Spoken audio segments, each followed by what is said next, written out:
Sunday, February 28th, 2016, and this is a follow-up to my video Flat Earth Angular Size of the Sun Debunked. And in this video I showed the angular size of the Sun as we saw it when the Sun was at different altitudes in the sky, 11 degrees, 47 degrees and 66 degrees altitude angle.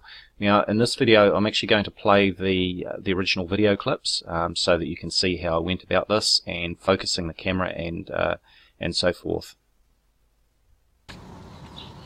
It is 7:44 AM on Friday the 12th of February 2016, and we're looking at the Sun a little after sunrise. I'm going to zoom right in on the Sun and let the camera adjust so it's properly focused. That's at full zoom.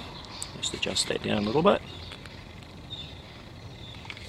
Okay, I'm going to adjust the focus so it's on manual focus.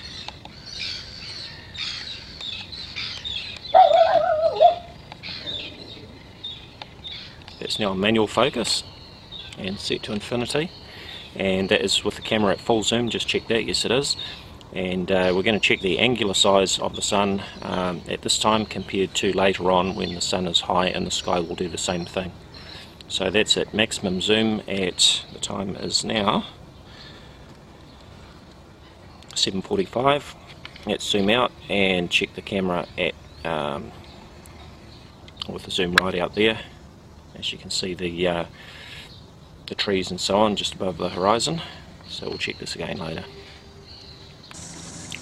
Okay, the time is just coming up to 10:52 AM on Friday the 12th of February 2016, and the Sun is just coming up to 48 degrees altitude. So let's zoom in on it again and let the camera stabilize, and we are now at full zoom. I'll just let that stabilize and let's lock in the manual focus, put it on infinity. There we go.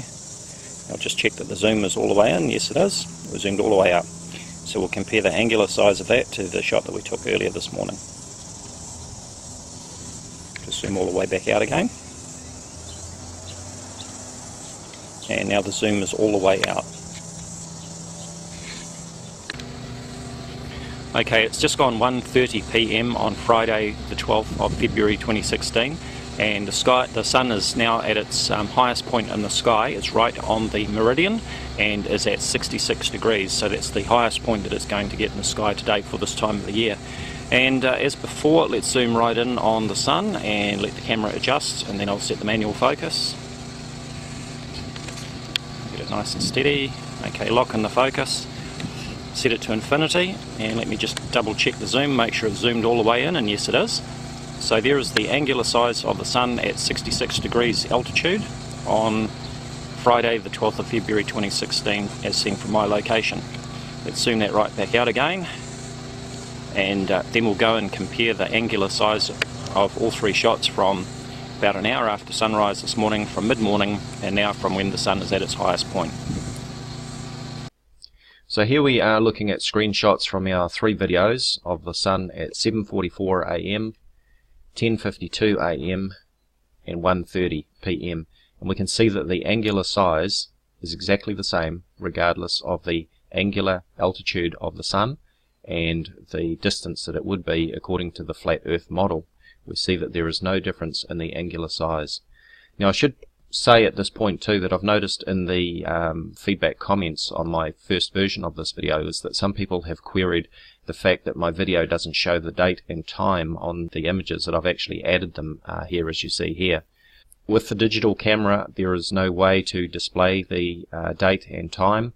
I can display it on the display in the LCD on the camera, and I can get it to output onto a TV that I've connected the camera to, but as far as the video file, the date and time is not recorded into the image. It is saved into the video file as metadata, so I've had to add the date and time manually as you see here.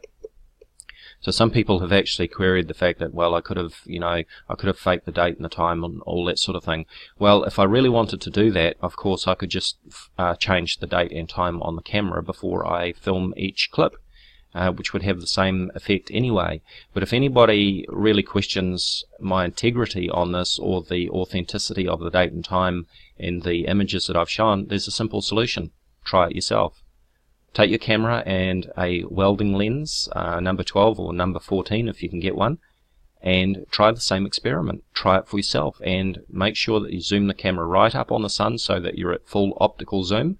Make sure that your digital zoom is turned off because you don't want to use digital zoom. Make sure that you set your camera to manual focus and set the focus to infinity so that your image is not blurred and so that you're not seeing a blur instead of the sun's disk. Make sure that you set the exposure accordingly so that the image is not overexposed and turned into a big ball of glare. So as I say, if you have any doubts about the authenticity of the date and time, simply try it for yourself. That's the simple solution.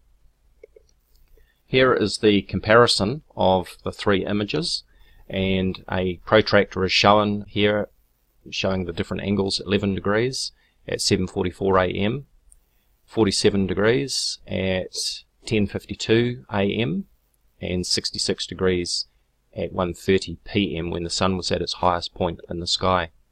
Now how does this compare to what we should see? Let's take a look. Okay, here is the angular size calculator that was provided by Mick West from Debunked, and as we can see, we've got our sun set at 3,000 miles altitude. The diameter of our sun is 32 miles in diameter, and this is our viewing angle here. Now this represents the angular size of the sun. Now I should point out that the angular size of the sun is shown here is not to the same scale as the altitude and diameter of the sun, but as the angular size of the sun changes, that change is to scale with our angle and viewing distance. Okay, so at the moment I've got this set to 11.5 degrees, and this is the angular size by comparison of what the sun should look like at that distance.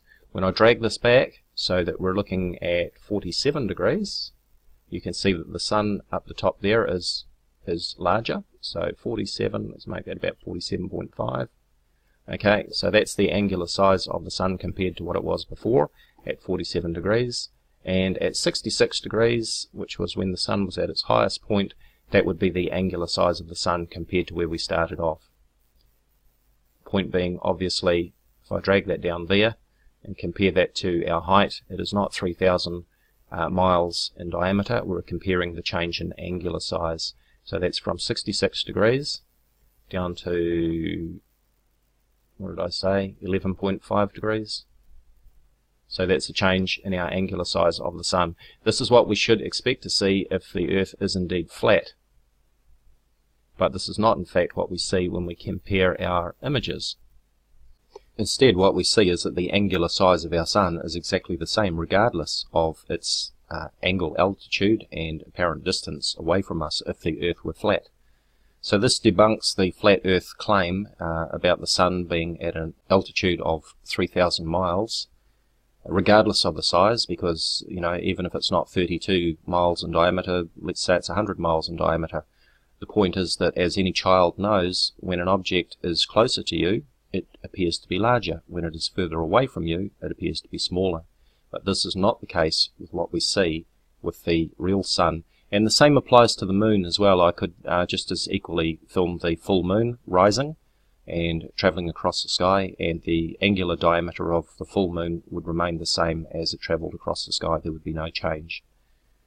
Now there is more that I could add to this video, but I don't want to make it too long. As always, do check out my Facebook discussion page, Voices of Reason to Explain X, or VORTEX. You'll find a link in the description area. Thank you for watching. Hello YouTube, this is Dazza the Cameraman. Today is Sunday, February 28th, 2016, and this is a follow-up to my video Flat Earth Angular Size of the Sun Debunked. And in this video I showed the angular size of the sun as we saw it when the sun was at different altitudes in the sky, 11 degrees, 47 degrees and 66 degrees altitude angle. Now in this video I'm actually going to play the original video clips so that you can see how I went about this and focusing the camera and so forth. It is 7:44 AM on Friday the 12th of February 2016, and we're looking at the sun a little after sunrise. I'm going to zoom right in on the sun and let the camera adjust so it's properly focused. it's at full zoom. Just adjust that down a little bit. Okay, I'm going to adjust the focus so it's on manual focus.